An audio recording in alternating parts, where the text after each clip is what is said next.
Hello everyone, welcome to Online Help Guide. Today in this video, I'm going to show you how to turn on notifications of hi5.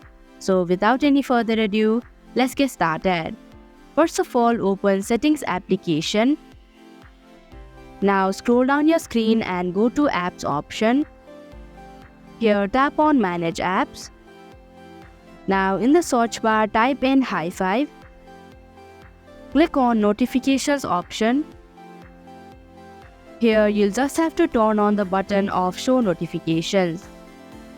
So that is how you can turn on notifications of hi5 application. Thank you for watching Online Help Guide.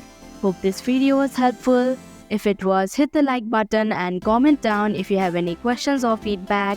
Also, if you are new to our channel, subscribe and hit the bell icon so that you don't miss our upcoming videos.